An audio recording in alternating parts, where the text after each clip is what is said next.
La actividad solar, o sea, la radiación del sol no ha sido la misma.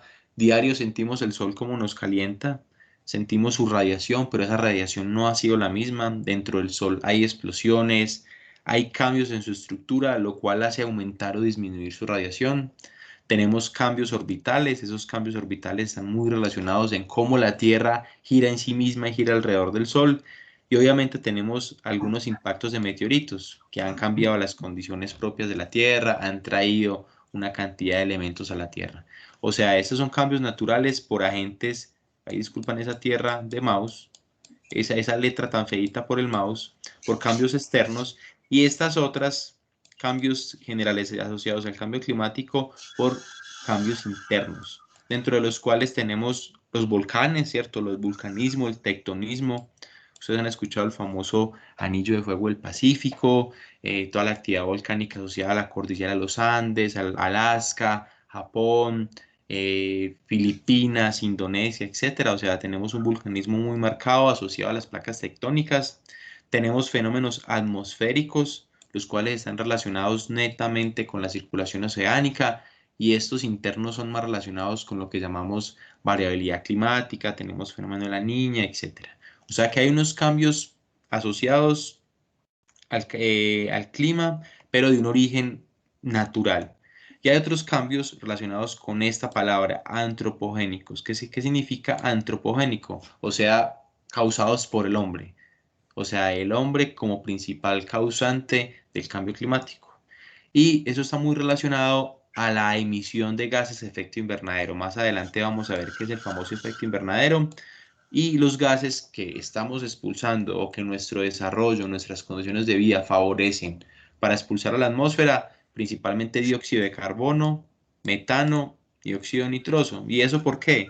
Como les dije, tenemos un estilo de vida, tenemos unas condiciones de desarrollo, tenemos fábricas, necesitamos una cantidad de bienes de consumo, tenemos un estilo de vida que favorece el aumento de la industrialización, el aumento de la frontera agrícola, o sea, cada vez necesitamos más áreas para cultivar, y al necesitar cada vez más área para cultivar, lo que hacemos es deforestar, tumbar nuestros bosques, o necesitamos más áreas para introducir ganadería, eh, etcétera, ¿cierto? Eso todo enfocado en qué, en que cada vez somos más gente y que nuestras necesidades alimentarias son cada vez mayores.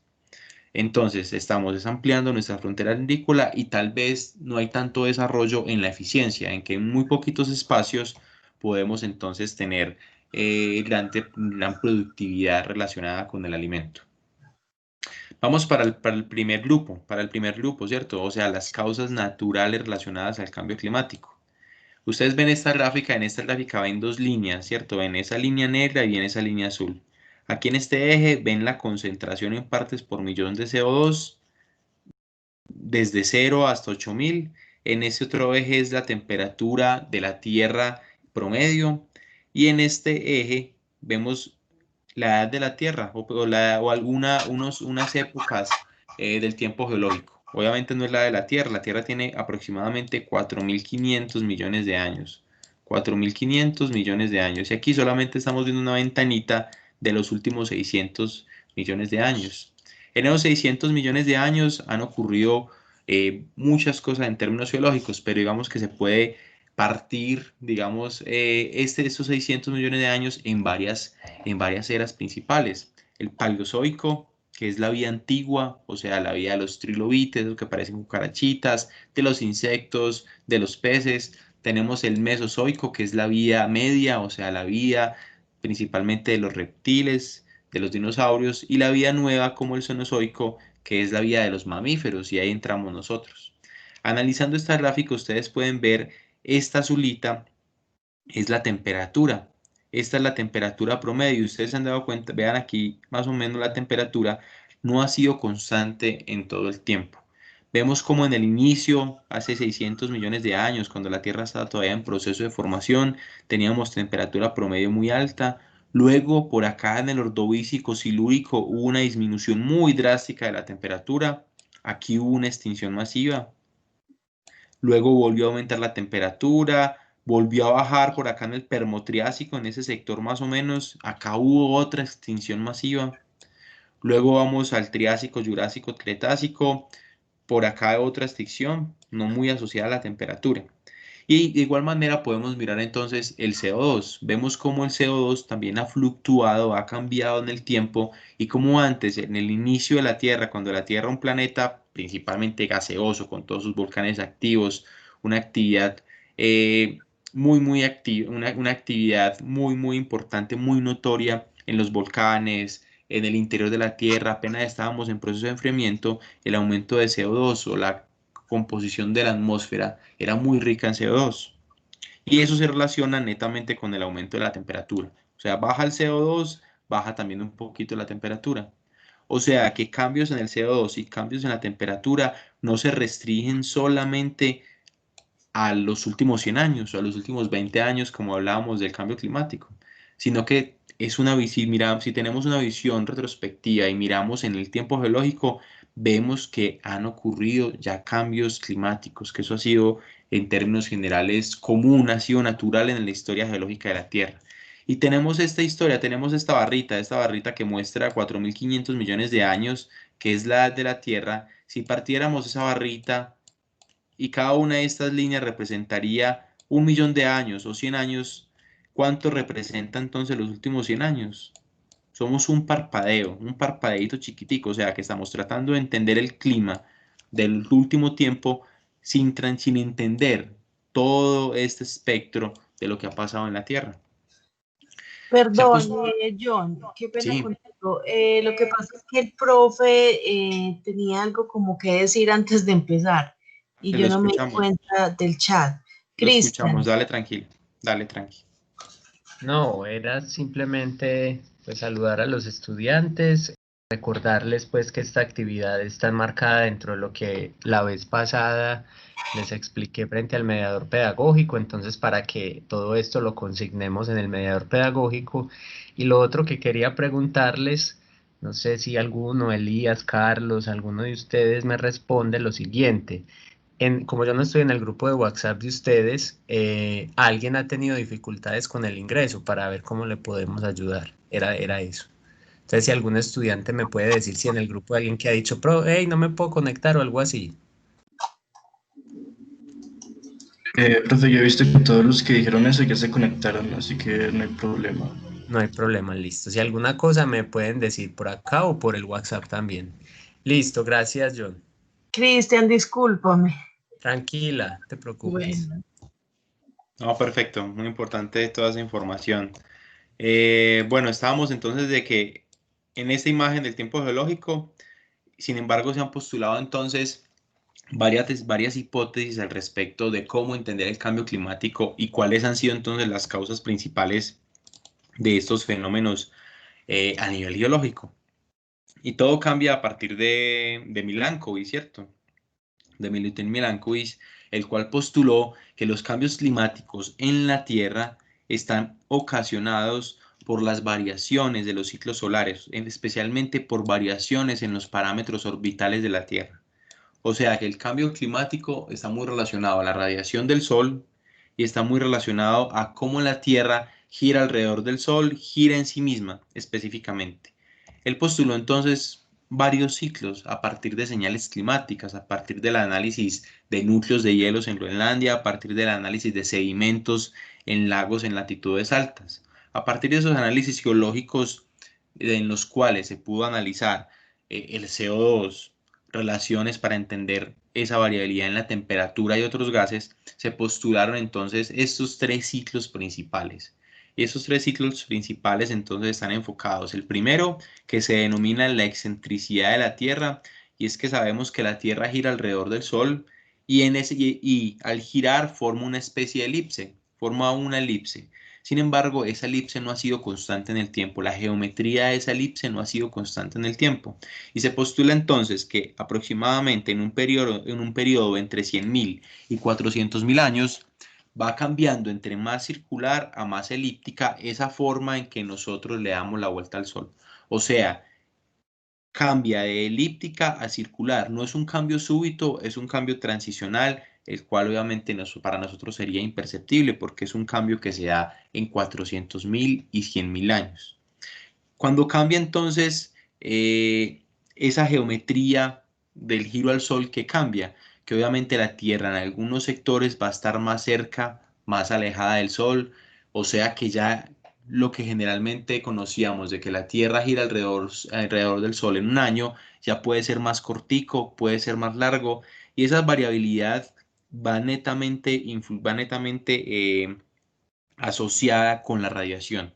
O sea, entre más elíptica, hay sectores donde están más alejados del Sol, cuando es más circular podemos estar más cerca del Sol, más radiación y la radiación se ve expresada en aumento de la temperatura, en unos veranos más intensos y en unos inviernos menos intensos, dependiendo en qué espacio esté ese círculo, esa elipse.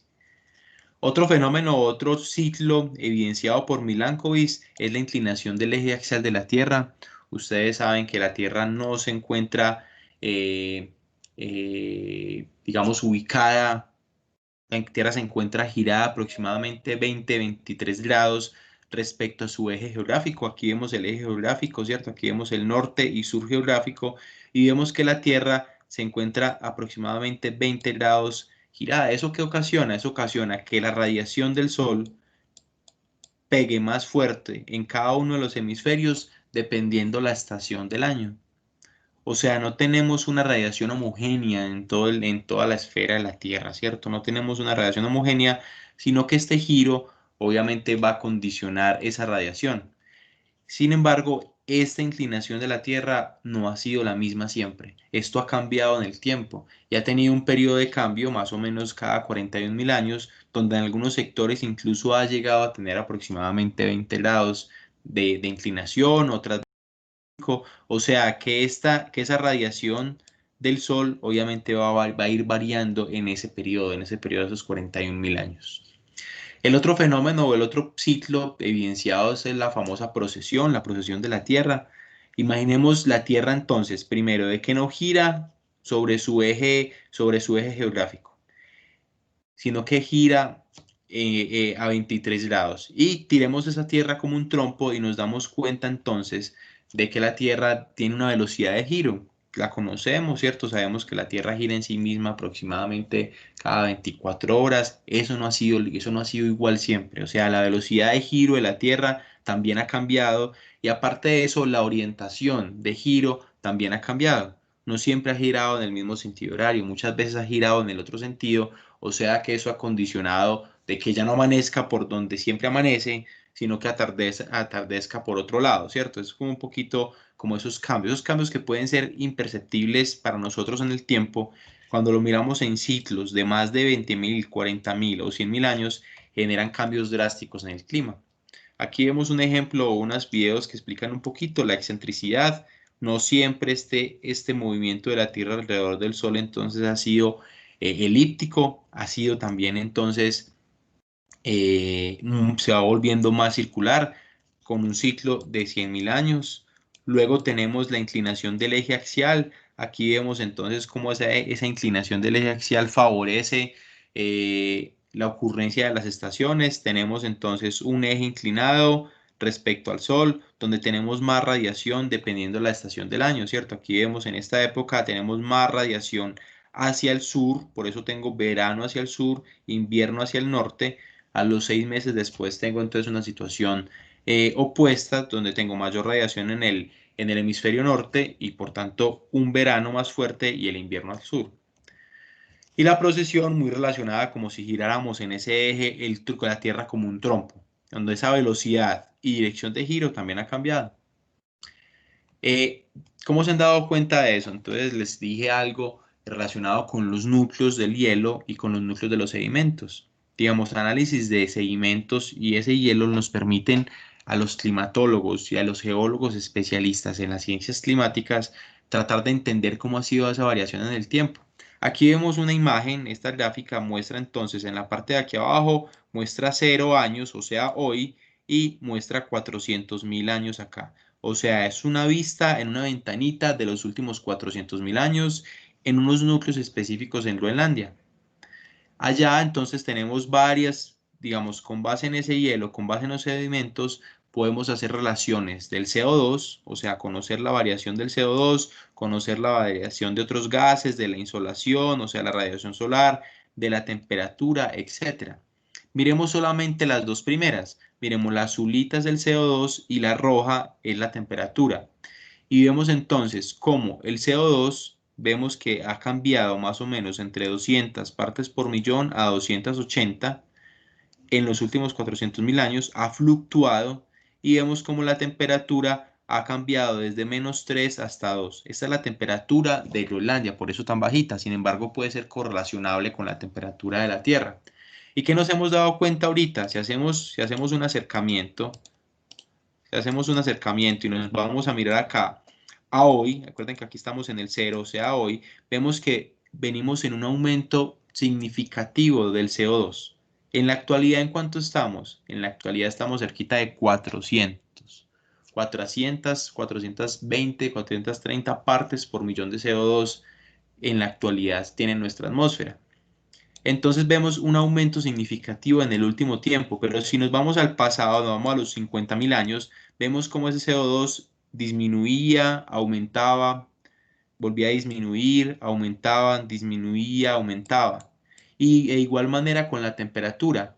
Y lo interesante es que al disminuir el CO2 ha disminuido la temperatura. Y tenemos unos ciclos, vean que tenemos unas marcas muy claras cíclicas que no solamente son visibles en el CO2, sino en los otros gases y también en la radiación. O sea que a partir de ahí definimos algo que se llaman señales climáticas. Podemos partir estos análisis en ciclos grandes, cada uno aproximadamente de 100.000 años, y lo podemos mirar todo como un análisis dentro de 400.000 años. Esas son las evidencias de los ciclos de Milankovitch. Aparte de eso, internamente también hay ciclos, ¿cierto? Vemos cómo se sube y baja esa fluctuación de la temperatura y demás componentes para analizar el cambio climático también han cambiado. O sea, esto se conoce como señales climáticas a partir del análisis entonces de núcleos en sedimentos y núcleos de hielo. O sea que la variación del clima del CO2 no ha sido una locura, o sea que haya subido o bajado, no, sino que al hacer un análisis más local ha seguido ciertos patrones cíclicos muy en relación con lo que proponía Milankovitch. Los climatólogos, digamos que han definido entonces dos estadios específicamente del clima. ¿En qué estamos? Estamos entonces, o podemos tener un periodo glacial, o sea, un periodo frío, eso es por aquí abajito, y un periodo interglacial. Esos periodos glaciales, la famosa era de hielo, que terminó aproximadamente hace 10.000 años, y periodos interglaciares, que es simplemente el aumento de la temperatura.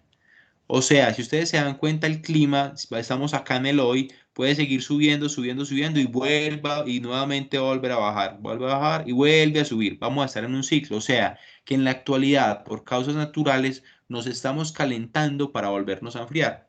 En la actualidad estamos en un periodo interglaciar, o sea, en un periodo de aumento de la temperatura para poder volver a bajar a una disminución de la temperatura en un periodo glacial. O sea, nos estamos calentando para volvernos a enfriar, pero eso no es de la noche a la mañana. Vean la escala de análisis, que es algo que se da en miles de años. O sea, un poquito difícil de que nosotros vayamos a vivir una nueva era de hielo nosotros dentro de 100 o 200 años, ¿cierto? Lo que sí es claro es que hacer un análisis un poquito, como un análisis mucho más detallado, observamos de que en los últimos 15.000 años, aquí ya tenemos el hoy aquí a la derecha y los 15.000 años aquí a la izquierda, y aquí vemos en este otro eje la temperatura, vemos hacia arriba caliente, hacia abajo frío, vemos que si hacemos y miramos los últimos 15.000 años, también ha habido fluctuaciones, ¿cierto? Vemos cómo hace 15.000 años la temperatura era muy bajita, o sea, de -45 grados. Estamos haciendo análisis en Groenlandia, los cuales son extrapolados a nivel global, y como ahorita tenemos un aumento tenemos una temperatura promedio bastante alta. Vemos una marca muy clara, y vean que esa marca muy clara viene más o menos acá donde estoy marcando, hace aproximadamente 11.000 años, 11.000, 12.000 años. O sea, aquí estábamos en un periodo glacial, y aquí cambiamos drásticamente a un periodo interglacial. O sea, hace 10.000 años, 11.000 años, hubo un cambio drástico en el clima, donde salimos de un periodo glacial y empezamos el ascenso y aumento de la temperatura para un periodo interglacial. Esas líneas rojas y esas líneas azules que ustedes están viendo son pequeños cambios que se han registrado, que han sido recurrentes en varios sedimentos y en varios análisis, y por eso se han definido como esos numeritos específicos. Esos numeritos específicos se denominan como edades específicas o cambios climáticos específicos. Si miramos los últimos, vemos entonces como en la actualidad estamos aquí en proceso, en un presente calentamiento global, o sea que con esta imagen ya podemos definir qué es calentamiento global. Calentamiento global solamente se asocia a un pedacito de esa curva, de la curva de cambio climático que está relacionada al aumento de la temperatura. O sea, todas esas rojitas son calentamientos globales y todas las azulitas son enfriamientos globales. O sea, cuando hablamos de calentamiento global, hablamos de algo muy local y hablamos de un pedacito de la curva de cambio climático en específico. Aquí vemos entonces que podemos estar calentándonos, hasta dónde nos vamos a calentar no sabemos, y va a llegar un momento en que nuevamente vamos a tener otro periodo glacial. Ese es más o menos como el ciclo que vamos a tener. Haciendo un análisis mucho más cercano de los últimos 10.000 años, aquí vemos el día presente, o sea, hoy más o menos, y hace 10.000 años, vemos entonces de que ha habido fluctuaciones.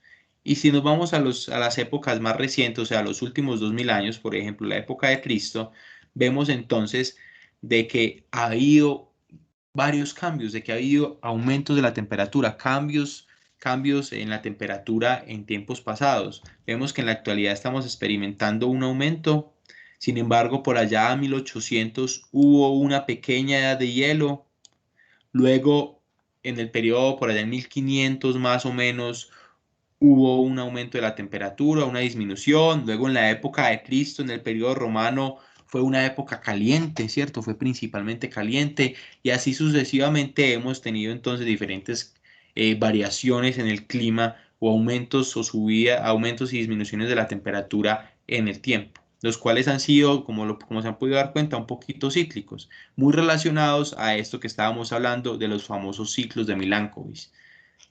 O sea, por ese lado estamos bien, ¿cierto? Ah, no, listo, es algo natural, no hay nada de influencia externa, puede ser la visión de algunos, de que es algo netamente o propio del Sol y de cómo cambiamos orbitalmente respecto a él.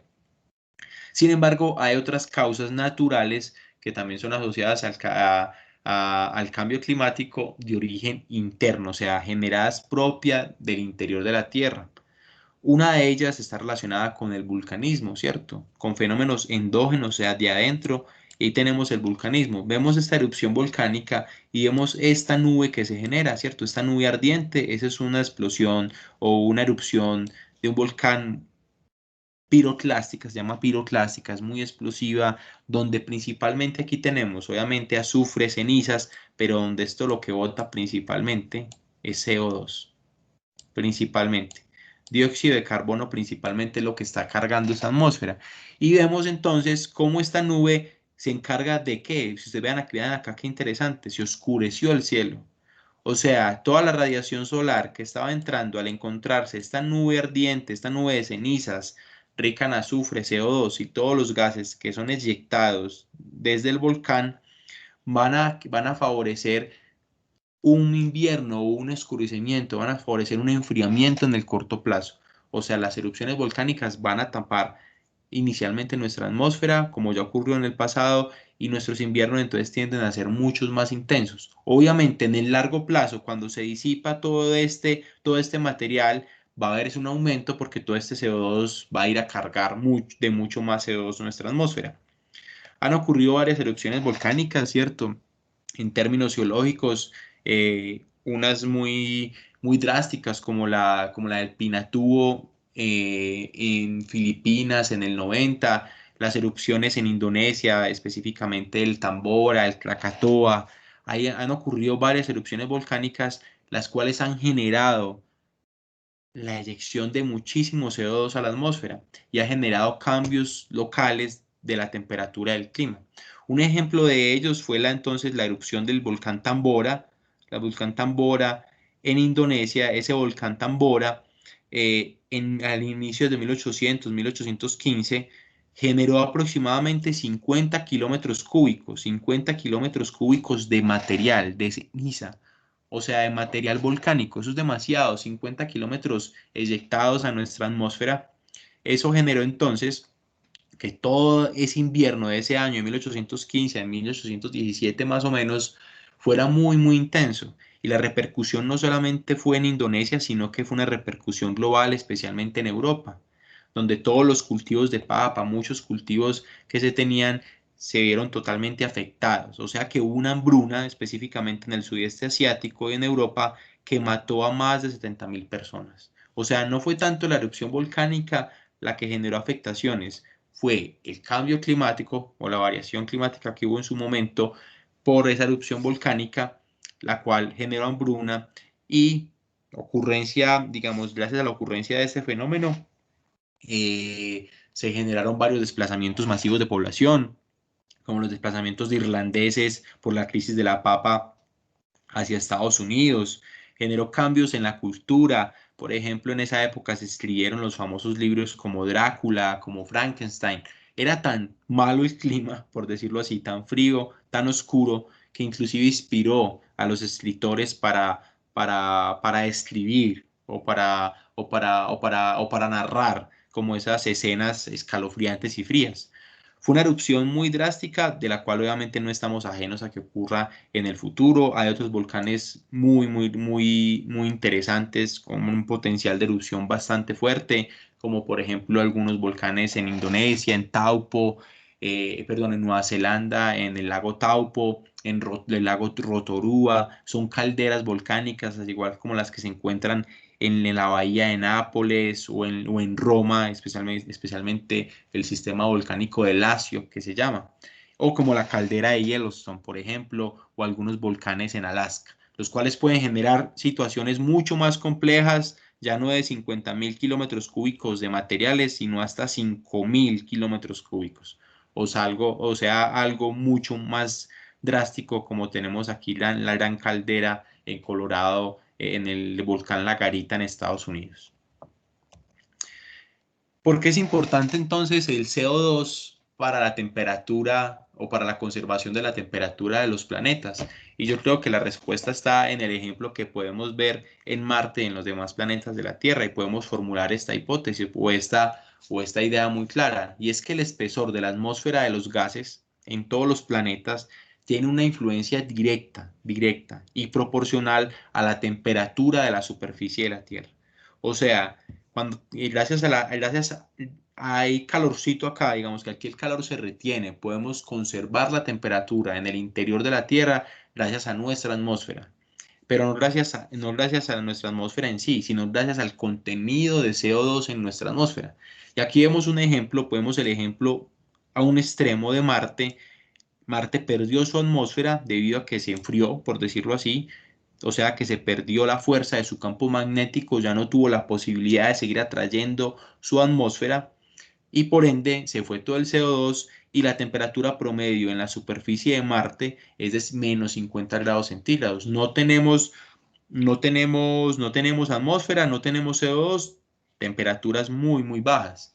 El otro extremo tenemos a Venus, un planeta obviamente gaseoso, donde el 96% de su atmósfera está compuesta de CO2. Entonces tenemos una temperatura promedio de 420 grados centígrados. O sea que hay una relación directa entre el aumento de la temperatura y el porcentaje o la cantidad de CO2 que tiene nuestra atmósfera. Aquí tenemos a la Tierra, que solamente en nuestra atmósfera tiene 0.03%. O sea, es muy poquito lo que tenemos de CO2. Y con ese CO2 tenemos una temperatura promedio de 15 grados centígrados, 15 a 20 grados centígrados. O sea, al aumentar CO2, ya sea por erupciones volcánicas o por condiciones antropogénicas, o sea, causadas por el hombre, como vamos a ver más adelante, estamos incidiendo en el aumento de la temperatura, o sea, en el calentamiento global, que a su vez hace parte de cambios climáticos que se ven expresados en ciclos, y vamos cambiando de glacial a interglacial. O sea, no nos vamos a calentar constantemente, sino que es un proceso cíclico. El CO2 es muy importante entonces para la Tierra, ¿cierto? Para mantener la temperatura de la Tierra. Si no tuviéramos CO2 no habría vida. La cuestión, como todo en la vida, los excesos matan, ¿cierto? y el problema que tenemos es el exceso de CO2. ¿Qué pasa entonces? Vamos a definir entonces ahorita lo que conocemos como el famoso efecto invernadero. Yo creo que todos han entrado, han tenido la posibilidad de ver cultivos de tomate o ver una floristería donde tenemos unos plásticos o tenemos unos cultivos envueltos o cubiertos con unos plásticos. ¿Y para qué? Están, digamos, la función específica de esos plásticos es que el sol entra a esos plásticos, rebota contra la superficie o contra los cultivos, contra lo que encontremos ahí, parte de esa radiación sale, mucha se queda, vuelve a rebotar contra el plástico, vuelve a entrar, vuelve a rebotar contra el plástico, vuelve a entrar. O sea, lo que yo estoy generando es un aumento de la temperatura, un aumento de la temperatura. Ustedes entran inclusive después de un día muy frío a sus casitas y encuentran su casa caliente. Eso es producto del efecto invernadero, porque la radiación solar entra por las ventanas, golpea el CO2 que se queda en la casa, no sale. Mejor dicho, no tenemos ventilación. Abrimos las ventanas y nos enfriamos. Caso parecido es nuestra atmósfera. Nuestra atmósfera es nuestro plástico, el cual está entonces favoreciendo que el sol entre, haya un rebote, obviamente radiación, mucha radiación es absorbida por la Tierra, mucha radiación es absorbida por el océano, sin embargo mucha rebota contra la atmósfera y vuelve entonces a llegar a la Tierra, generando un aumento sistemático de la temperatura. Eso es el famoso efecto invernadero. Y ahora dice, bueno, ¿por qué lo estamos generando? ¿O por qué lo estamos intensificando? Y ahí se relaciona con las emisiones de CO2. La Tierra, en sus procesos geológicos, ha sido muy inteligente. La Tierra se ha encargado de enterrar el exceso de CO2 y ha tratado de regular un poquito el CO2 en la atmósfera. Y eso nos damos cuenta con las grandes extensiones de depósitos carboníferos, o sea, de carbón, o con los recursos petrolíferos, de gas, o inclusive de carbonato, o sea, de mucho calcio que también tiene para su formación, necesitamos mucho CO2. La Tierra se ha encargado de regular entonces ese CO2 a través del enterramiento, o sea, de formación de nuevas rocas, de nuevos minerales, de nuevos recursos de hidrocarburos, trata de regular ese CO2. Nosotros, por nuestro estilo de vida, por nuestro desarrollo, por lo que hemos venido como cultura a través del tiempo, hemos entonces sacado ese CO2 que estaba enterrado, expresado en carbón, gas, petróleo, carbonatos, etcétera. Los hemos sacado para nuestro uso y lo que estamos haciendo es devolviéndoselo a la atmósfera para generar entonces acá en el ejemplo ese efecto invernadero. Ese efecto invernadero es causado por todo, ¿cierto? No es una responsabilidad solamente de las industrias, no es solamente una responsabilidad del parque automotor, de los carros, no, inclusive todas nuestras acciones, la deforestación, la contaminación, todo genera cierta cantidad de CO2 que se va a ir a la atmósfera, o sea que nosotros tenemos un pedacito de CO2 que pertenece a nosotros en esa atmósfera. Antes de hablar de eso, quiero comentarles entonces que el CO2 no es de los únicos gases de efecto invernadero. Hay otros muy críticos, el metano, el óxido nitroso, etcétera. Tenemos una cantidad de gases que están muy asociados ¿a qué? A nuestro estilo de vida, ¿cierto? Tenemos una cantidad de vacas, por ejemplo, las cuales en su proceso digestivo generan demasiado metano. Si multiplicamos el volumen de cada uno de esos animalitos a nivel mundial, es una cantidad de metano que estamos incluyendo en la atmósfera. ¿Producto de qué? Producto de nuestro estilo de vida, porque comemos carne, porque tenemos unas condiciones específicas. Y no podemos generar, no podemos generar cambios drásticos, ¿cierto? Los cambios en las sociedades no sean drásticos. Haber llegado a este punto no ha sido de la noche a la mañana. O sea, Yo, buscar la solución también es algo que toma tiempo, ¿sí, María? perdón, el profe tiene una pregunta. Aprovecho antes de que el profe exprese su inquietud para decirles que en el chat les puse el link para diligenciar la asistencia, para que por favor lo vayan realizando. Profe, bienvenido. ¿Cuál es tu pregunta? Bueno, gracias, sí. También invitarles pues a todos y a todas. Aquí en Teams está la opción de levantar la mano, entonces pueden darle clic ahí y ahí queda la palabra en espera o pueden escribir por el chat también si alguien no quiere hacer una pregunta hablada, sino que la puede escribir. Aquí también se atiende.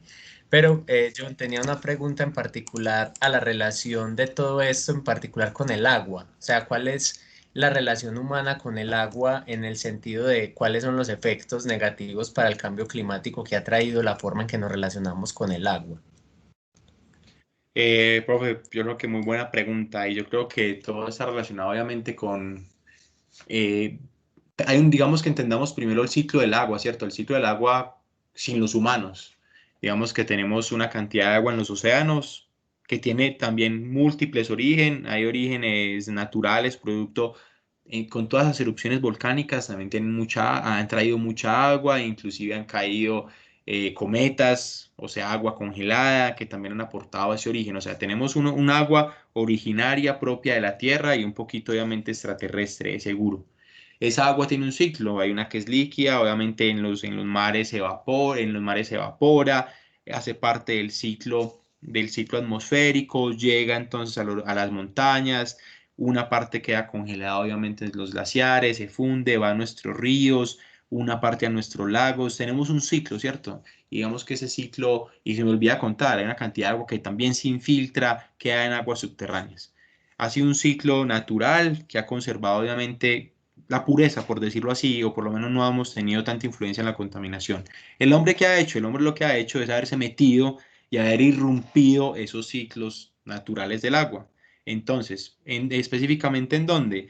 En tomar el agua para el consumo humano, tomamos el agua de nuestros acueductos, la tomamos para el consumo, le hacemos un tratamiento porque no la podemos tomar obviamente directo, o sea que añadimos químicos, añadimos aditivos, etcétera, etcétera, para poderla consumir.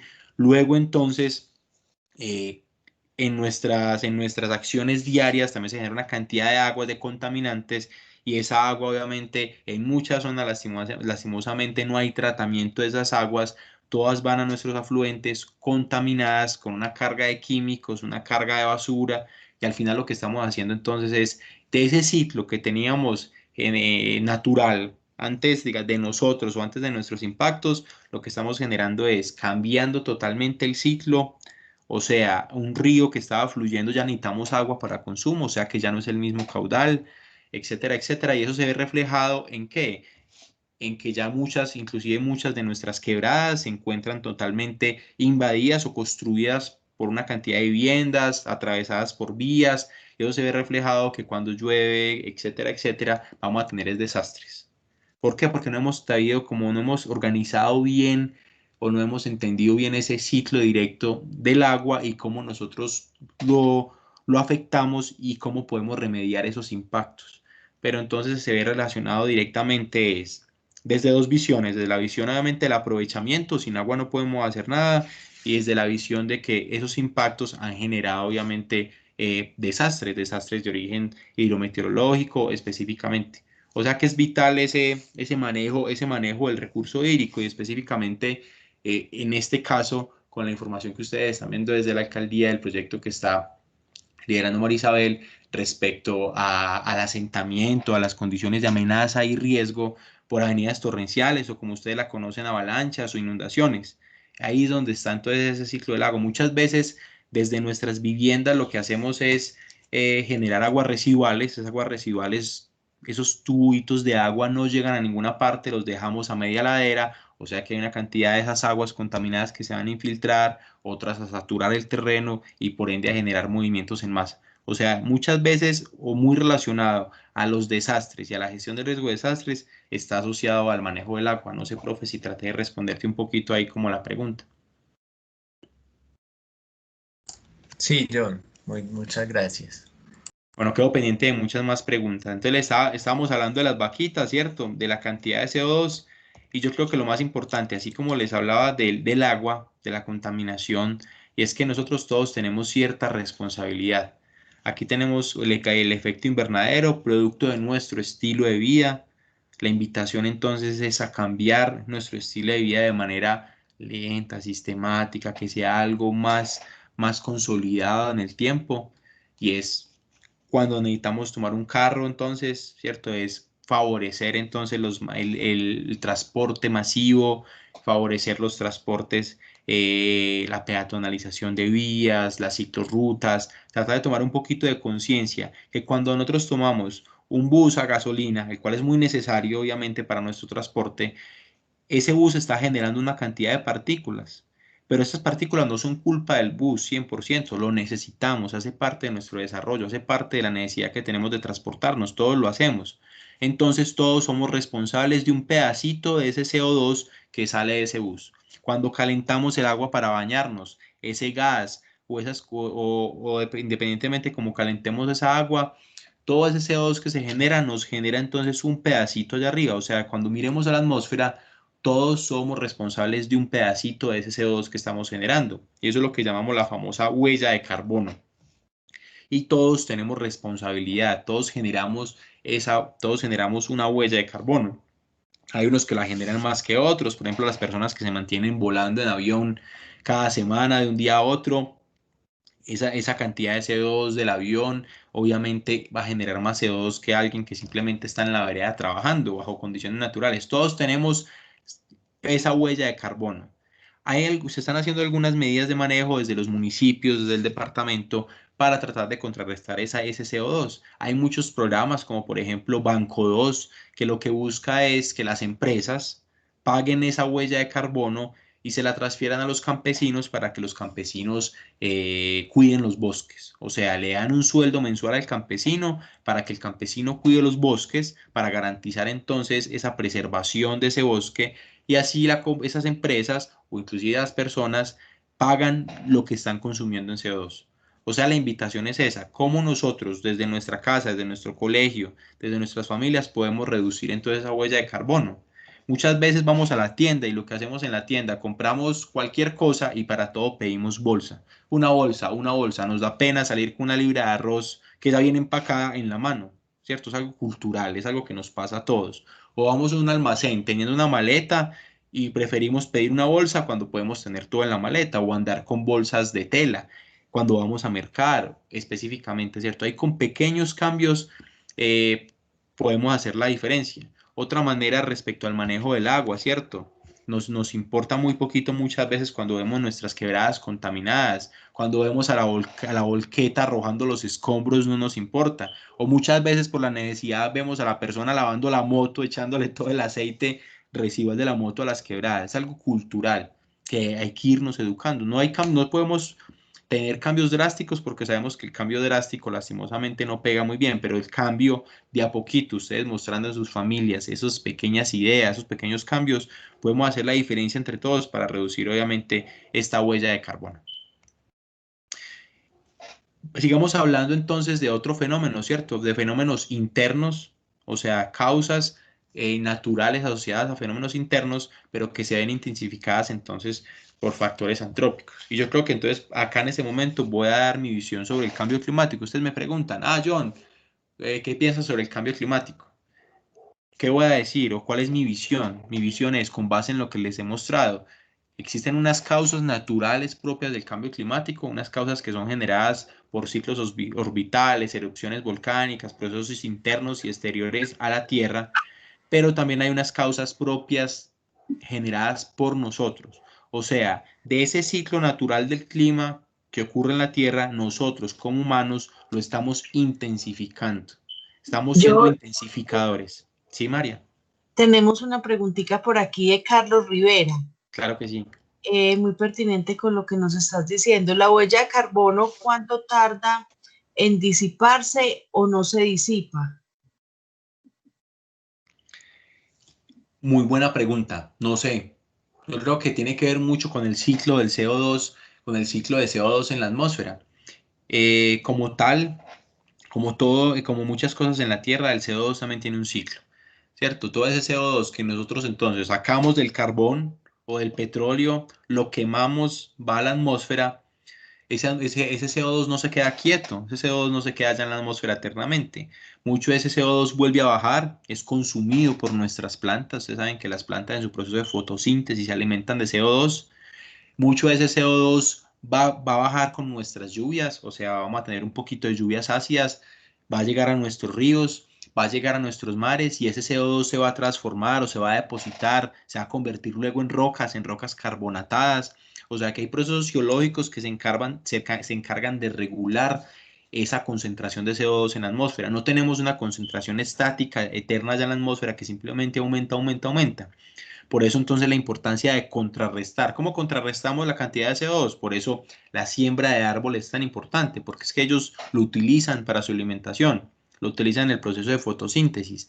Hay varios procesos, tanto biológicos como geológicos, que se encargan de regular ese CO2. Entonces lo que tenemos que hacer ahorita es favorecer esos procesos. El término del tiempo de la huella de carbono creo que es muy independiente. No conozco cuánto se demora decir ese CO2 que salió hoy, que una planta lo absorba, de que esa planta entonces luego se muera, se convierta en sedimento y vaya a convertirse en carbón.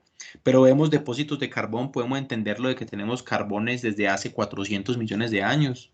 Tenemos carbones o petróleo desde hace 20, 30 millones de años. O sea que en todo el tiempo geológico hemos tenido ese proceso. Pero tener un tiempo específico, la verdad, desconozco si existe. No sé si hay otra pregunta. No, John, podemos continuar.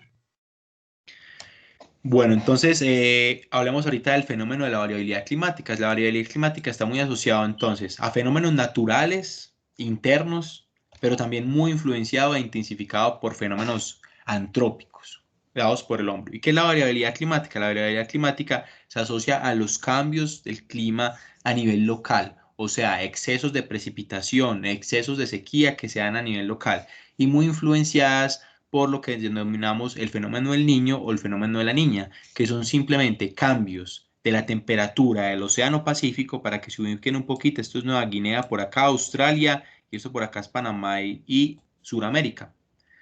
La temperatura del Océano Pacífico en términos generales es fría. Esa temperatura fría obviamente favorece unas condiciones climáticas normales, con una precipitación para nosotros en mayo, marzo, abril más o menos, y en noviembre, septiembre más o menos. Cuando esa temperatura en el Océano Pacífico cambia, o sea, se calienta excesivamente, esa lengua del Pacífico se calienta, genera entonces unos cambios drásticos en el proceso de evaporación, perdón, del océano, y por ende unos cambios en las corrientes atmosféricas y unos cambios también obviamente en las corrientes oceánicas. Y el clima a nivel local está condicionado totalmente por lo que ocurre en el mar y por lo que ocurre en la atmósfera. O sea, en el mar tenemos corrientes, o sea, ríos submarinos viajando, transportando aguas calientes, llevando aguas frías, mezclando. Todos esos cambios de temperatura favorecen obviamente a que haya más evaporación, haya aumento de la humedad, disminución de la humedad y cambios entonces en las corrientes atmosféricas. Y eso entonces es lo que genera los cambios climáticos, perdón, la variabilidad climática específica asociada al fenómeno del niño y la niña. ¿Cómo los conocemos entonces? El fenómeno del niño se asocia al aumento de la temperatura del Océano Pacífico, en donde hay unos cambios entonces de los niveles de evaporación. Lo que hacemos con ese aumento de la temperatura es robarnos toda la humedad de esta parte de acá de Centroamérica y de Suramérica. Nos llevamos toda la humedad y lo que favorecemos entonces es las sequías, o sea, nos quedamos sin nubes. Y toda esa humedad es transportada, se podría decir, al otro extremo del Océano Pacífico, y por ende en este sector va a haber un aumento de la precipitación. De manera contraria, cuando enfriamos excesivamente el Océano Pacífico, vamos a tener entonces el fenómeno de la niña, donde vamos a traer entonces mayor humedad, vamos a cambiar las corrientes atmosféricas y vamos a tener más lluvias en ese sector. Entonces podemos aquí ver más o menos en este video cómo ese cambio entonces de la temperatura del Océano Pacífico entre América del Sur y el sudeste asiático va a generar entonces unos cambios en la circulación del aire, llevarse la humedad en una época, traer más humedad en otra, y lo que vamos a tener entonces en época niño es un aumento de la temperatura debido a que hay menor humedad, hay sequías, y un fenómeno de la niña cuando vamos a tener mayor humedad y más lluvias. Nosotros sufrimos más o menos por allá en los años 90, 92 específicamente, tuvimos un fenómeno del niño bastante crítico. Ese fenómeno del niño generó sequías en todo el país, disminuyó nuestros embalses, de los cuales producimos la mayoría de nuestra energía eléctrica. Eso generó obviamente racionamiento eléctrico, generó mucha afectación en las empresas, generó inclusive el cambio de horario, nos pusieron a cambiar la hora, ¿cierto? Yo obviamente no recuerdo mucho, pero cambió la hora, la famosa hora de Gaviria, esa hora para tratar de aprovechar más la radiación solar y no tener que consumir tanta energía. Otra época dura, crítica relacionada con esos fenómenos fue en 2010-2011, donde tuvimos entonces el fenómeno de la niña, hubo un exceso de precipitación, demasiada gente se vio afectada por inundaciones, movimientos en masa, aproximadamente 4 millones de personas se vieron afectadas relacionadas a deslizamientos, desplazamientos porque se quedaron sin casa, etcétera. Fue uno de los mayores desastres a nivel general que han ocurrido en Colombia, producto de ese exceso de la precipitación. Ahorita el IDEAN nos ha dicho que estamos bajo posiblemente un nuevo escenario niña, ¿cierto? Obviamente se evalúan, hacen análisis de la temperatura del Pacífico, cómo van esas corrientes, pero en la actualidad estamos entrando posiblemente a un fenómeno niña, o sea, un aumento de la temperatura. ¿Qué hace este fenómeno niña? ¿Qué hace estos fenómenos niños? ¿Qué se llama variabilidad climática? Y es que en las épocas que generalmente llueven, como en nuestro caso a nosotros, octubre, noviembre, es posible que ya no llueva tanto o es posible que llueva más. O sea, variabilidad climática se asocia a esos cambios del clima locales e intensifica las lluvias o puede entonces mermar las lluvias. Y es muy importante que entonces lo tengamos en cuenta de que la variabilidad climática también es cíclica, también ha sido cíclica. Como les dije, hubo un fenómeno del Niño en el 92, si no estoy mal algo, otro en el 2000. Han sido cíclicos y han tenido una relación más o menos de cada 7 años. Sin embargo, debido a ese exceso de CO2 en la atmósfera, debido a los ciclos naturales de cambio climático, esos ciclos de variabilidad climática del niño y la niña también han cambiado en el tiempo. O sea, ya no podemos decir que un niño va a durar 7 años y que entre los 7 años vuelve a ocurrir. No. Podemos tener la ocurrencia de 2 niños seguidos cada año. Podemos tener la ocurrencia de 2 niñas cada 3 años o cada 2 años. O sea, ya no tenemos cierto control en términos científicos de saber cada cuánto están ocurriendo estos fenómenos de variabilidad climática, lo que está muy influenciado a la incidencia de las emisiones de CO2 en la atmósfera. O sea, el cambio climático tiene un origen natural, la variabilidad climática también es natural, pero con la incidencia del CO2 en la atmósfera lo que estamos haciendo es cambiar esas velocidades de esos ciclos, acelerándolas, disminuyéndolas, cambiando la periodicidad de esos ciclos. Vamos a mirar un poquito entonces ahora cómo ha sido ese cambio o cuáles han sido esas proyecciones del clima para el mundo. Y es que a partir de esos núcleos de hielo, de sedimentos que les mostré al inicio, podemos entonces proyectar escenarios a futuro. Podemos proyectar escenarios de cómo va a cambiar el clima, de cómo va a cambiar la precipitación en el mundo. Y si ustedes miran en esta imagen, vemos un escenario a 2030 y vemos un escenario a 2100 más o menos. Y en todos vemos que la temperatura va a aumentar. Más o menos aquí 2020-2030 va a aumentar alrededor de 1 grado. Y como vemos a 2100 en algunos sectores va a aumentar hasta 7 grados y en Colombia específicamente de 3 a 4 grados. O sea, bajo los escenarios más conservadores podemos ver entonces de que tenemos un aumento significativo de la temperatura. Si seguimos produciendo y generando la misma cantidad de gases, de gases de efecto invernadero. Sin embargo, como les mencioné, no necesariamente en todo el mundo no necesariamente todo el mundo se está calentando. Hay sectores, podemos ver acá este sector, por ejemplo, de que lo que está ocurriendo en una modelación a 100 años, de que lo que está aumentando la temperatura en algunos sectores puede estar disminuyendo en otros. O sea, en unos sectores aumenta la temperatura, en otros disminuye. Sin embargo, el mayor cambio del clima en la proyección a 100 años no se va a dar en la superficie de la Tierra, no se va a dar acá, sino que se va a dar en los océanos. El principal cambio de la temperatura va a estar evidenciado es en la temperatura de los océanos. Y eso va a favorecer obviamente el derretimiento de, en los polos de todas esas masas de hielo. Eso va a favorecer, ya saben que la variabilidad climática depende de la temperatura del océano, depende de las corrientes oceánicas. O sea, al cambiar yo la temperatura del océano, voy a cambiar las corrientes oceánicas y por ende voy a generar mayor o menor precipitación, voy a generar mayor o menores sequías. O sea, estos cambios relacionados con toda la exposición dada por el CO2 está generando entonces que la variabilidad climática sea mucho más notoria, lo cual se ve expresado ¿en qué? En la extinción de especies. Aquí vemos una imagen que relaciona el número de especies extintas en el tiempo desde 1500 hasta el 2010 y vemos cómo en el último siglo, más o menos, se han perdido alrededor de 396 especies y donde la mayoría obviamente se asocian a vertebrados, pero principalmente los cambios o las mayores extinciones están dándose en el océano. O sea, muchas especies no están soportando esos cambios de temperatura. Ustedes someten a un coral a un cambio drástico de temperatura o a un cambio drástico de la salinidad y lo que hacemos es matarlo.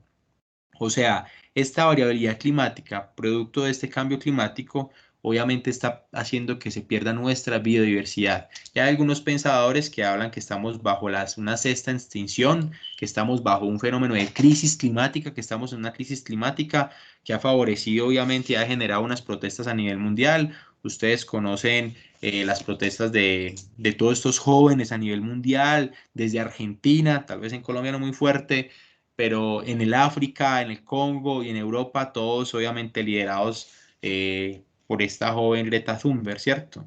Obviamente que se llama, es el grupo que se llama Extinction Rebellion, ¿cierto? La rebelión de la extinción, asociados a la extinción, los cuales consideran que el cambio climático es netamente o tiene mucha influencia antrópica y que los modelos científicos están mostrando escenarios muy, muy críticos, tratando de convencer a los políticos para que tomen medidas. ¿Qué medidas tienen que tomar los políticos? Favorecer la reducción o favorecer las emisiones de CO2 en la atmósfera que garanticen que ese calentamiento tan drástico que les estaba mostrando no sea de manera tan progresivamente acelerada, sino que sea más regulado y que obviamente esto influya en nuestro cambio de estilo de vida. Sin embargo, estamos en un mundo muy polarizado, lo vemos desde Colombia hasta todas partes, donde hay unas visiones más económicas, más de apertura, otros intereses políticos. Ustedes ven que hay ciertos líderes políticos que representan compañías petroleras, etcétera, etcétera. Por eso muy importante a la hora de ustedes tener mayoría de edad, de tomar decisiones a nivel político, de elegir sus gobernantes, tengan en cuenta estas visiones. Porque independientemente del partido, todos tienen visiones y todos tienen medidas de manejo para contrarrestar este cambio climático. John, No sé si hay una pregunta, sí. perdón, Cristian tiene una pregunta. Sí, con relación a eso que John dice, con los chicos de décimo estamos trabajando algunos movimientos sociales en Colombia, como el movimiento indígena, el movimiento pues campesino, porque si bien en Colombia este movimiento más joven que lo lidera Greta y que se han hecho varias movilizaciones por el cambio climático y demás, si bien en Colombia como que no ha pegado bien del todo, no quiere decir pues que no haya un movimiento ambientalista o un movimiento que ha generado estas reflexiones alrededor de reducir esa forma en que estamos causando aceleramiento en ese cambio climático.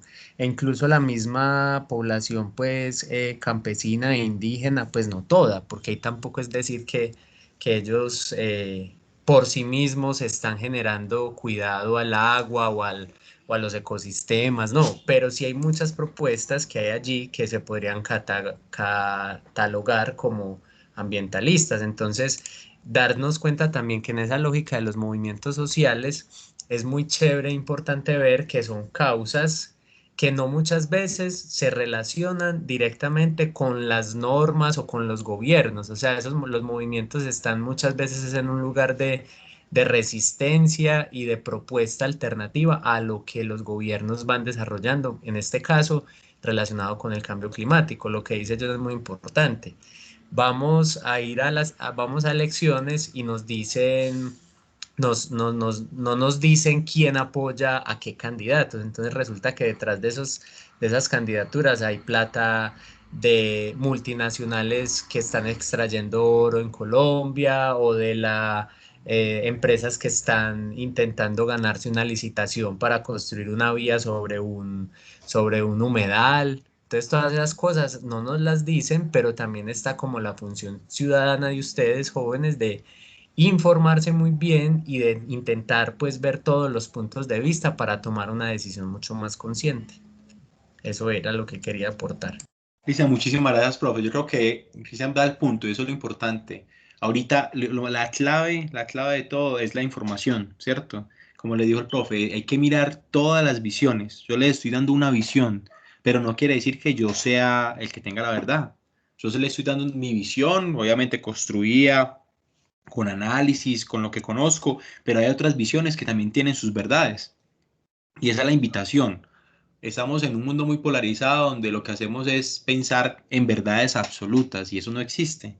Las verdades son cambiantes. Entonces es muy importante que ustedes aprendan o les crean más a los libros, les crean más a los científicos que a las redes sociales. Muchas veces más le creemos al meme o al Facebook que lo que dice un paper científico, porque nos da pereza de leerlo, porque no es tan chistoso, tan divertido como lo que dice un youtuber. Y existiendo youtubers muy buenos científicos también, ¿cierto? No estoy hablando de que todos son, de que todos no hablan verdades, no, al contrario, hay unos que también son muy buenos. La clave entonces, muchachos, yo creo que está es en entender que independiente del tema, hay verdades de un lado, verdades del otro, y ustedes lo que tienen que hacer es tener criterio. Ese criterio se forma.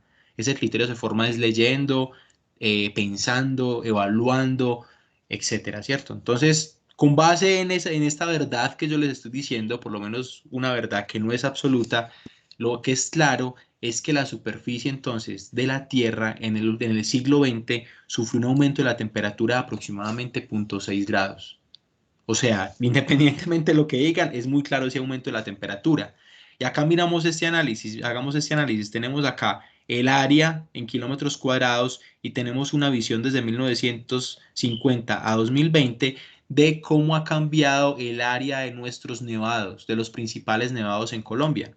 Vemos aquí los colorcitos que representan cada uno de nuestros nevados, el rojo siendo el Cocuy el más importante, la Sierra Nevada de Santa Marta, el Ruiz, el Nevado del Huila, Santa Isabel y Tolima, y vemos cómo todos muestran una tendencia muy clara a la disminución.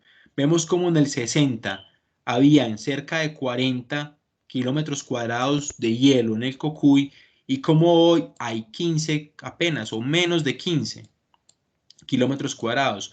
O sea, que desde más o menos 50 a 60 años hemos perdido más del 50% de nuestros nevados. ¿Producto de qué? Producto de que Colombia específicamente ha experimentado en esos 30, 40 años un aumento en la temperatura de casi 1 grado. Y eso no es dicho por mí, eso es dicho por el IDEAN, que es el organismo que se encarga de medirlo. Y aquí está la evidencia de algunas fotografías. Vemos la foto de lo que era el Cocuy en 1960, toda esa mancha blanca, la ven continua, homogénea, y cómo la vemos ahorita totalmente disminuyéndose. Entonces, ¿cuál es la clave? ¿Cuál es la clave específica para este manejo? La clave específica para esto es lo que llamamos, es que adaptación. Es adaptación al cambio climático. No nos podemos encerrar o meter debajo de las cobijas y decir, ah, no, se acabaron los nevados, se contaminó toda el agua, no podemos hacer nada, lo que hacemos es llorar y quejarnos. No, ahí tenemos que aprender a adaptarnos. Y esa es la clave y eso es lo que tenemos que exigirle a nuestros gobiernos, tanto a nivel local, nacional o internacional, es programas de adaptación al cambio climático. Este proceso que aparentemente ya parece irreversible, aparentemente ya en 20 años, 30 años ya no va a tener nieve en nuestros nevados, tenemos que saberlo manejar. Hay muchas comunidades que dependen del agua que nace de estos nevados, depende del ciclo hídrico que se da en esta zona. Hay acueductos municipales de ciudades de Colombia que dependen de los páramos, del agua que se genera en los páramos, que se generan en los nevados. ¿Qué vamos a hacer entonces? ¿Cómo vamos a garantizar entonces la protección de lo vital, ¿cierto? La protección de lo vital que es el agua en este caso. O vamos a explorar otros recursos. Ah, no, listo. Vamos a dejar los nevados y vamos a explorar la cantidad de agua subterránea que tenemos. Tenemos una cantidad de agua en el subsuelo que no ha sido explorada, podemos utilizarla también. Entonces podemos cambiar entonces ya, obviamente ya nuestras bocatomas no van a ser nuestras quebradas, sino van a ser de manera subterránea. Hay que adaptarnos, hay que buscar soluciones desde todos los puntos de vista, desde todos los ángulos para adaptarnos al cambio climático. Haciendo un análisis en Colombia, vemos que Antioquia o la región andina es de los principales las principales regiones y especialmente Antioquia, productoras de emisiones o de gases de efecto invernadero. Vemos que Antioquia puede estar liderando, pero vemos que en Antioquia asimismo es donde se están haciendo muchas más cosas. Tenemos transporte eléctrico, se está promoviendo, así sea duro y difícil, una movilidad más en bicicleta, más peatonal, se hacen corredores de jardines, etcétera. Hay ciertas políticas que yo creo que deben ser apoyadas. Hay que apoyar todo lo referente a esa adaptación al cambio climático. Muchas veces le echamos la culpa al transporte, ¿cierto? A los buses, no, que esos buses, que ese carro, que ese camión es el que más emite CO2. Pero nos damos cuenta que cuando miramos esta torta, vemos que solamente el transporte representa el 11% de emisiones de CO2 que estamos generando a la atmósfera. La mayoría, ¿dónde está? La mayoría, véanlo acá, la mayoría está en la deforestación. Por ejemplo, ¿qué está pasando en las baldías? ¿Qué está pasando eh, en los cerros, en los alrededores de San Cristóbal? Estamos cada vez que cortando más bosque, haciendo explanaciones para construir más viviendas, para cultivar más. En esa corte, en la pérdida de ese bosque, en la tumbada de esos árboles, es donde estamos perdiendo y donde estamos aportando más a la generación de CO2. Y ustedes dirán, pero ¿por qué yo estoy generando CO2 cuando tumbo un árbol? Recuerden que el árbol es el que me sintetiza, el que gracias a la fotosíntesis, es el que se me puede absorber CO2. Al no tener un árbol, voy a dejar un porcentaje de CO2 que no va a ser absorbido. O sea, que se va a quedar remanente en la atmósfera, que va a seguir favoreciendo la producción obviamente, que va a seguir favoreciendo el aumento de la temperatura, producto del efecto invernadero. El IDEAN digamos que ha hecho ejercicios, análisis muy interesantes sobre el cambio climático en Colombia y ha proyectado que la temperatura media del 2040 al 2070 en Colombia, en todo Colombia, va a aumentar alrededor de 1.5, 1.6 grados y que los océanos se van a calentar aproximadamente 1 grado. Y si lo miramos a 2100 va a ser mucho más crítico. Vamos a aumentar 2 grados la temperatura y la temperatura de los océanos, tanto del Pacífico como el Mar Caribe, va a aumentar alrededor de 1.5 a 2 grados. Esto en proyecciones obviamente a 100 años, o sea, va a haber un aumento de la temperatura a nivel promedio. Puede que en algunas zonas disminuya, en otras zonas aumente. De igual manera podemos verlo con la precipitación. Vemos que en términos generales la precipitación en el país va a disminuir alrededor de 10 a 40% en escenarios a 40 años o en escenarios a 60 a 70 años, ¿cierto? Al 2070, al 2040. Va a disminuir la precipitación a nivel general, a nivel promedio, pero eso no significa que haya ciertos sectores que haya aumentar la precipitación.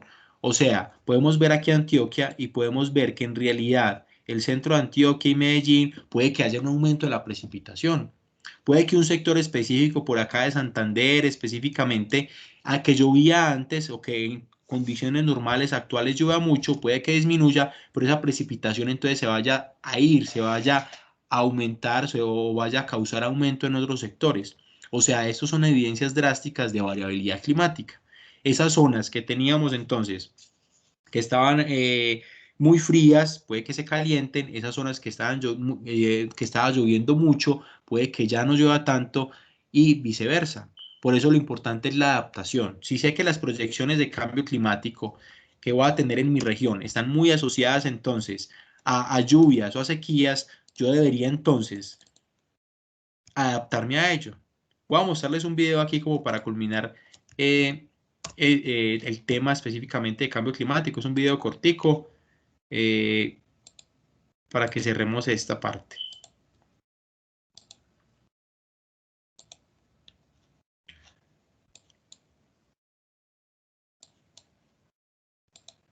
Les agradezco si me confirman, porfa, si estamos viendo ahorita el video. Sí, Johnny. Listo, entonces vamos a ver el video ahorita. Ah, creo que no lo están escuchando, ¿cierto? No. No le esperen que falle aquí. Van a incluir el sonido del equipo. Ahora sí estamos viendo el video nuevamente, ¿cierto? Sí. Cambio climático y variabilidad climática. Atención, el clima de la Tierra ha cambiado y todos lo hemos sentido. Mientras en algunas regiones las lluvias son cada vez más fuertes e intensas, en otras el fuerte calor produce sequías e incendios forestales. Todo esto debido al cambio en el clima, que ya está entre nosotros. Pero los cambios en el clima no son nuevos en la Tierra. Estos han sucedido gradualmente y de forma natural durante periodos de miles de años en la historia geológica del planeta, obedeciendo al ciclo solar, a la disposición de los continentes, a las corrientes marinas, la posición astronómica del planeta y a la composición de su atmósfera. La atmósfera se define como el tipo y cantidad de gases que rodean un planeta. En la atmósfera terrestre existen varios gases, entre los que se encuentran los gases de efecto invernadero, que ayudan a conservar una temperatura adecuada para la existencia de la vida, pues cuando el planeta recibe la energía solar, la rebota al espacio y la atmósfera la devuelve a la Tierra, impidiendo que la energía se escape. Pero debido a actividades humanas como la industrialización, la tala indiscriminada de bosques y las malas prácticas agrícolas y ganaderas, hemos aumentado en exceso las emisiones de gases de efecto invernadero, alterando nuestra atmósfera. Así que el cambio en el clima ya es una realidad. Solo en la última década el aumento de la temperatura en Colombia es de 0,2 grados centígrados y en el mundo el aumento ha sido de 0,14 grados centígrados. Y a continuación, para entender cómo este aumento de la temperatura afecta al clima del mundo, demos una vista a la variabilidad climática. Cada año en junio, la India se ve afectada por los vientos monzones.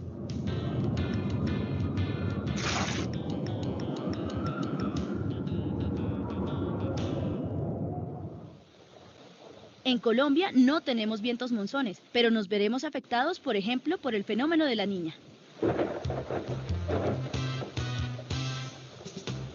A los fenómenos como el de los vientos monzones en la India y el fenómeno de la Niña y el Niño en Colombia se les denomina variabilidad climática. Estos dependen de la regulación de presiones atmosféricas, son normales y siempre han existido en el planeta. El fenómeno ENSO ocurre anualmente y depende de la temperatura de las corrientes marinas que ingresan a nuestra costa pacífica. Cuando ingresa una corriente marina fría a la costa pacífica, entonces se producen más nubes, que el viento desplaza y aumentan las lluvias. Este es el fenómeno de la Niña. Cuando la corriente marina que ingresa al Pacífico es cálida, se producen menos nubes y hay menos lluvias. Entonces en el país vivimos un clima seco. Este es el fenómeno del Niño. Como les decía, los fenómenos de variabilidad climática son normales y siempre han existido, pero debido al cambio en el clima se han intensificado. Por ejemplo, al estar más caliente el planeta, es más el agua que se evapora en el Pacífico, se producen más nubes y por lo tanto las lluvias se incrementan, intensificando los efectos de la Niña.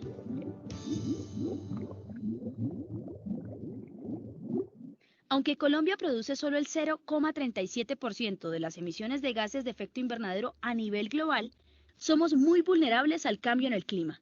Así que todos tenemos que tomar acciones para adaptarnos a estos cambios. Está pronosticado que en 25 años nuestros nevados terminarán de derretirse y esa fuente de agua se agotará. Así que es urgente ahorrar el agua, aprovechar el agua lluvia y cuidar los páramos y humedales. Los niveles del mar están aumentando, así que los habitantes de ciudades costeras e islas deben planificar construcciones distantes de las orillas, así como aquellos que vivan en ciénagas y humedales.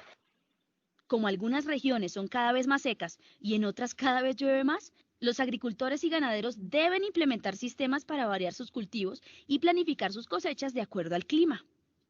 El cambio climático ya llegó y llegó para quedarse.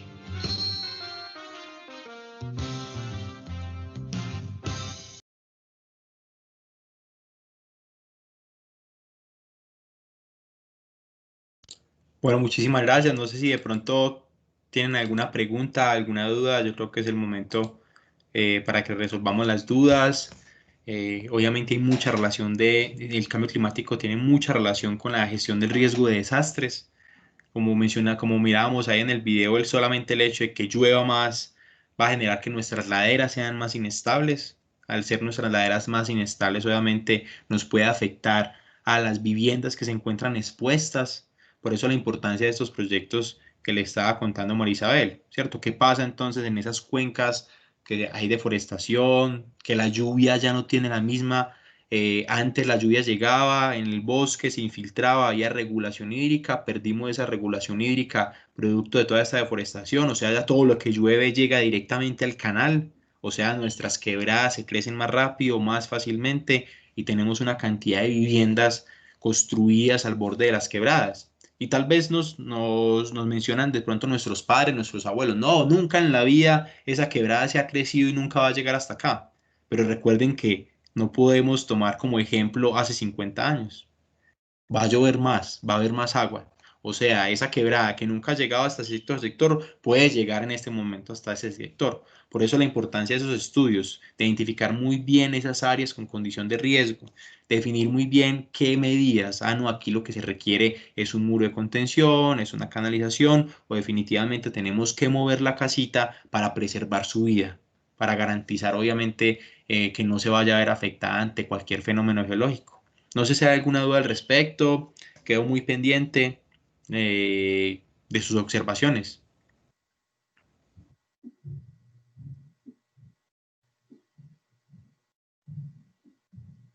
No sé, María o el profe Cristian, si tienen alguna duda también o algo para que sigamos conversando. De pronto, pues como ahorita mencionaste las Baldías, que creo que es el último páramo declarado en Colombia y creo que es el más pequeño. No sé si Más te referías pequeñito. al el páramo de las Baldías, creo que era pues, hacías mención a él. Como es un páramo que está en San Cristóbal, entre San Cristóbal, San Félix y tiene influencia pues en esto, me gustaría como también, no sé si María Isabel tendrá algo que comentar allí, cómo se articula el tema de gestión del riesgo teniendo en cuenta el páramo, o sea, qué relación habría ahí entre cambio climático, gestión del riesgo y un territorio que todos ustedes jóvenes habitan y donde tienen un páramo, pues, y una riqueza de agua impresionante. Entonces me gustaría como que ahondaras un poquito en eso. Listo, no, yo les cuento lo poquito y de pronto María Isabel nos puede profundizar al respecto. Ustedes tienen ese páramo, ¿cierto? Y ese páramo, la mayoría de los acueductos veredales que ustedes tienen en la zona, conozco el Hato que surte a gran parte en Bello y en San Félix y también hay mucha población en San Cristóbal y otros en el sector, toda el agua de esos acueductos veredales todos provienen del páramo, de ahí su importancia, de ahí la importancia entonces de conservar el páramo porque actualmente es el principal regulador hídrico y el que abastece todos nuestros sistemas de acueducto. Respecto a gestión del riesgo de desastres, ustedes saben, yo creo que lo mencionaban en la clase pasada, de que en San Cristóbal tenemos muchas áreas cultivadas todavía, ¿cierto? Hay mucho cultivo de cebolla, ustedes son despensa agrícola para Medellín. Por eso la importancia entonces, ¿qué pasa donde no tengamos la misma precipitación que tenemos en San Cristóbal en el año, ¿cierto? Por eso es importante adaptarnos, garantizar entonces esa regulación hídrica que proviene desde el páramo, obviamente no favorecer esos procesos de deforestación que se dan para evitar en el fondo desastres, que eso es lo que buscamos, ¿cierto? Evitar desastres, que se pierdan vías, que se pierdan los elementos, que se pierdan las infraestructuras producto de las crecientes. Digamos que estos estudios, como el que le estaba contando Marisabel, lo que buscan en términos generales es conocer eso, es conocer cuáles áreas son susceptibles a verse afectadas y a verse dañadas ante una creciente, ante un movimiento en masa. Y yo creo que el municipio en esos planes de gestión del riesgo ya tiene identificado, inclusive de su plan de ordenamiento, tiene identificada muchas áreas a nivel de Medellín y específicamente San Cristóbal, esas áreas donde se requieren estudios de detalle. Entonces, la integración del cambio climático con el cuidado del páramo y con la gestión del riesgo de desastres va en eso, va en qué acciones desde el punto de vista de conocimiento del riesgo, como cómo conocemos nuestra amenaza, nuestra vulnerabilidad, podemos hacer, qué acciones desde la reducción del riesgo, o sea, qué tipo de obras tengo que hacer, qué tipo de manejos, qué tipo de restricciones tengo que hacer, qué tipo de aperturas, o sea, cómo manejo yo desde la reducción del riesgo, desde el conocimiento del riesgo y cómo desde el manejo de los desastres, por ejemplo, qué capacidades le estamos dando a la comunidad para que puedan autogestionar su riesgo. Ustedes están en el colegio, pero ustedes saben cuáles son sus condiciones de riesgo. Por ejemplo, hay un simulacro nacional, no sé si de pronto el colegio participa o no participa. Es qué pasa cuando ocurre un sismo en la zona, qué pasa cuando se crece la iguanada, qué pasa cuando se crecen las quebradas de la zona. tenemos rutas de evacuación, conocemos los sitios de encuentro y es la invitación también al colegio para construir o para solicitar apoyo al municipio, especialmente el de red. Hey, yo quiero articular mi plan escolar de gestión del riesgo. ¿Cómo hacemos para construir, para mejorar si ya existe mi plan de gestión del riesgo de acuerdo a esos escenarios? De acuerdo al escenario a que la quebrada se crezca, de acuerdo al escenario a que el movimiento en masa llegue, de acuerdo al escenario en que no haya agua debido a situaciones de variabilidad climática. Entonces la invitación es a eso, a que ustedes utilicen todas las herramientas de planificación que están establecidas desde la ley, esa ley 1523, que son de obligatoriedad para el municipio, que el municipio ya las tiene, pero ustedes también nuevamente desde el colegio exigirlas para que sean implementadas en su región y en el colegio. No sé si María quiere complementarme un poquito o si le respondí de pronto al profesor Cristian completamente. No, John, yo quiero es como de pronto reiterar en ese sentido de que estás hablando algo que siempre nos has estado reiterando y recordando a través de estos espacios, y es que en ocasiones, a ver, por ejemplo, el páramo de las Baldías hace parte del sistema departamental de áreas protegidas. Entonces la pregunta siempre es ¿por qué se dan esos procesos de deforestación que sabemos que van a desencadenar pues como todo tipo de procesos para la creación de escenarios de riesgo en las comunidades aledañas al páramo? Esa es como siempre como la pregunta, ¿dónde está el control territorial? Y a mí me parece muy, pues como muy ilustrativo, algo que siempre nos dices es que en ocasiones la realidad va más rápido que el mismo control territorial que se puede hacer desde una administración municipal. De ahí la importancia que tiene que todos seamos copartícipes de esa gobernanza del riesgo, y creería yo también de la gobernanza en la gestión ambiental. No solo somos veedores de malas prácticas que desencadenen, digamos, en escenarios de riesgo, sino inclusive antes de eso, ¿cierto? Cómo nosotros estamos siendo vigilantes, veedores, protectores de esas áreas que son tan estratégicas, incluso antes de que todo esto pase, ¿cierto? Cuando estamos viendo algo raro que está pasando allí, cuando estamos viendo que la gente tiene de pronto comportamientos que de pronto no son tan significativos, pero que están causando daño, que están dando un mal ejemplo. O sea, todo eso lo tenemos que ver antes de que se desencadene lo que hoy conocemos pues como una emergencia, una catástrofe. Estar súper vigilantes porque de la vida, digamos, de esos ecosistemas también depende la vida de cada uno. Eso parece pues una frase muy romántica, pero en realidad lo que John, por ejemplo, nos acaba de explicar, para mí queda claro que de la vida y de esos ecosistemas, de la protección y de la vigilancia y del ojo clínico que yo debo tener con todas esas dinámicas, depende que más adelante la vida de mi familia, de mis amigos, cierto, no esté peligrando. Y sobre todo también la sobrevivencia y la subsistencia de las generaciones futuras. Nosotros siempre decimos que los niños y los jóvenes son el futuro, pero en realidad lo que estamos viendo ahora es que los niños y los jóvenes son el presente. O sea, hay que proteger hoy.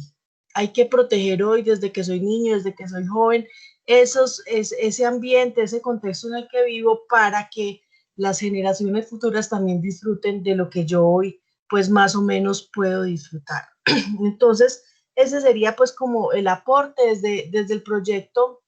El proyecto tiene solo un alcance en áreas en condición de riesgo, pues los estudios se hacen con base en la identificación de unas zonas de riesgo, pero sin duda alguna este proceso de formación que se hace en el marco del proyecto sí quiere que la visión sea más allá, ¿cierto? Porque la gestión del riesgo no solamente es en el momento en el que estamos viendo que algo puede pasar, sino que va más allá, es anterior, es en la práctica cotidiana, es en la práctica, las prácticas en la familia, es en las prácticas comunitarias, es en la práctica social. Entonces, ese es como el mensaje que queremos dejar al respecto con estas capacitaciones. Isabel, muchísimas gracias. Les agradezco mucho a todos. No sé si los muchachos ojalá se animen a hacer sus preguntas. Todavía tenemos aquí como 5 minuticos. Aprovechen al profe con toda esa información que nos dio, si ustedes tienen algún interrogante para que se lo expresen.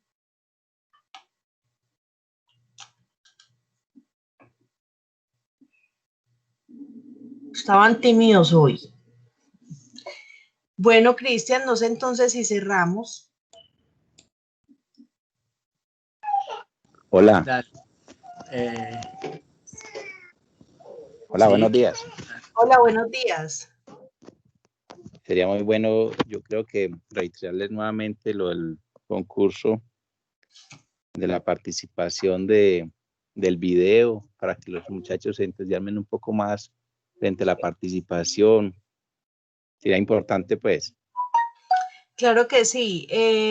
Gracias, Robinson. Robinson hace parte de nuestro equipo de supervisión de la Alcaldía de Medellín y él pues muy amablemente ha estado siempre acompañándonos en estos espacios y también pues dando sus aportes y participando pues de una manera significativa.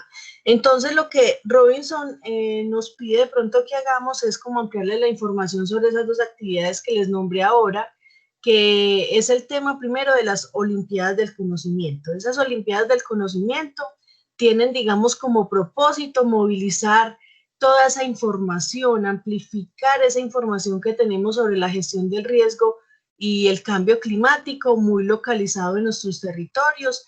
Entonces consiste en un juego que vamos a realizar más o menos con 65 jugadores que van a ser los que van a pasar un primer filtro.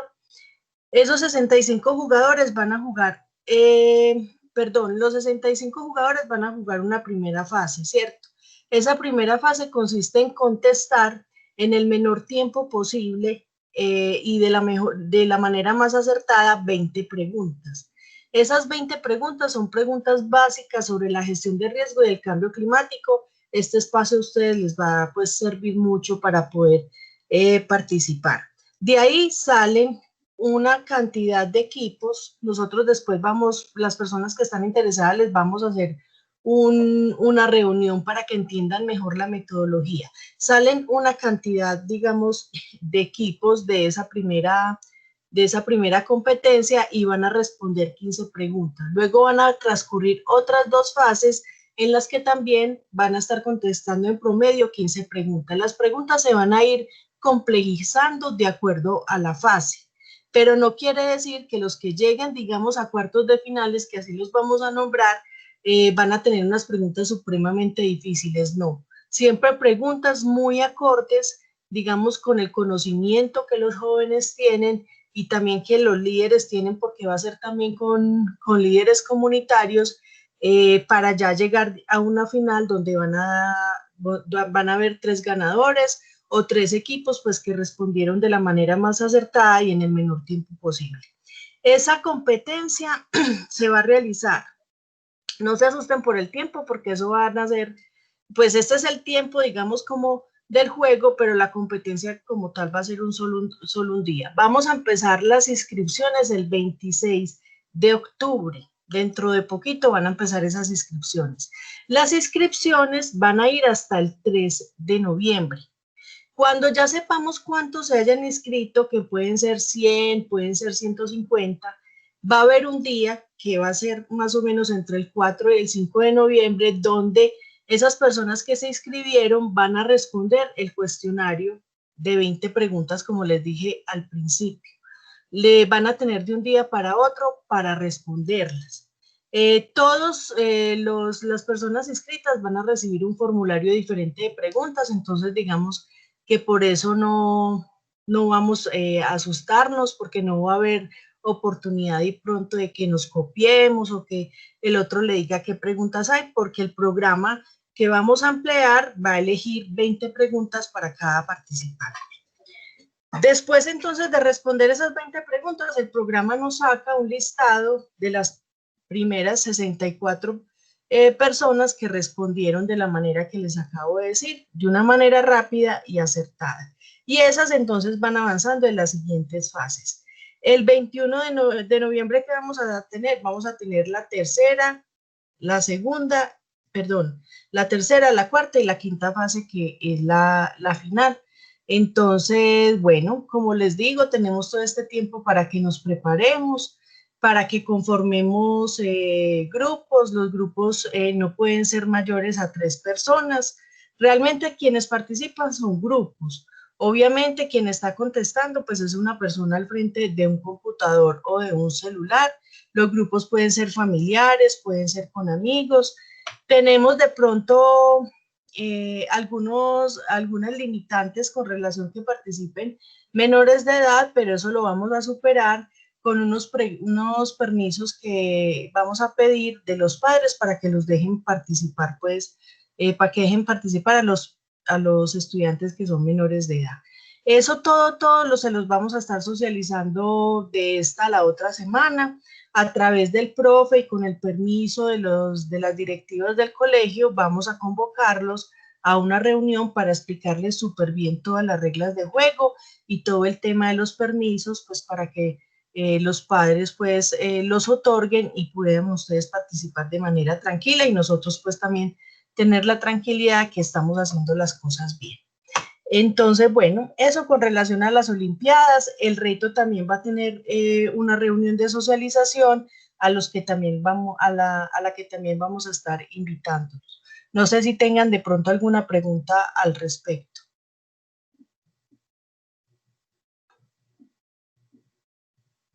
Robinson, no sé si tengas alguna pregunta.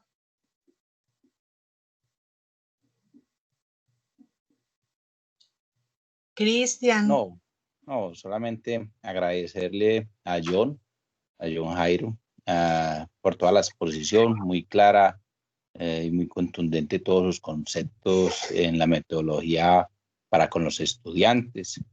Ha sido muy claro, ha sido muy contundente. Creo que ha ayudado mucho para que todos los muchachos tengan conceptos más claros para ayudar con su familia y en su territorio frente a todos los puestos. Agradecerle al docente por la participación y agradecerle a usted, María Isabel, pues que está atenta a las inquietudes y preguntas por todos los estudiantes. De resto, todo está muy bien. Muchas gracias. Gracias, Robinson. Muchas gracias. Bueno, sí, entonces, Cristian, muchísimas gracias. No sé si quieres decir algo como para terminar a los estudiantes. No, pues quedamos pendientes entonces de eso, invitarles a que, espero pues que mañana hacemos una corta retroalimentación del ejercicio de hoy y bueno, estamos pendientes pues me imagino que vos mediante el correo o el WhatsApp nos informarás pues de esa convocatoria tan chévere. También agradecerle a John y bueno, ya luego nos veremos con los demás grupos. Muchas gracias. Cristian, muchísimas gracias a ti por tu pues entusiasmo y bueno y participación, y a los muchachos también por haber estado acá. Si de pronto alguna pregunta se queda en el tintero, se sintieron de pronto tímidos para expresarla, sabemos que esto no es tan fácil, no estamos tan acostumbrados a hacer este tipo como de intervenciones y esto puede de pronto asustarnos un poco. Pero entonces de todas maneras, si hay algo que ustedes quisieran esclarecer, está nuestro correo para que nos escriban ahí, nos hagan las preguntas, yo se las hago llegar al profesor John y yo sé que él con mucho gusto nos hace las devoluciones. Entonces, bueno, muchísimas gracias. El correo es riesgodetalle@eafid.edu.co. Entonces, Cristian, de pronto yo te lo paso por el chat para que lo puedas pasar al grupo de WhatsApp que ellos tengan y lo tengan ahí más presente por si se quedó alguna pregunta ahí sin expresar. Listo. Bueno, muchísimas gracias a todos. Hasta luego, muchísimas gracias. Gracias, hasta John, luego. muchísimas gracias. Bueno, hasta luego.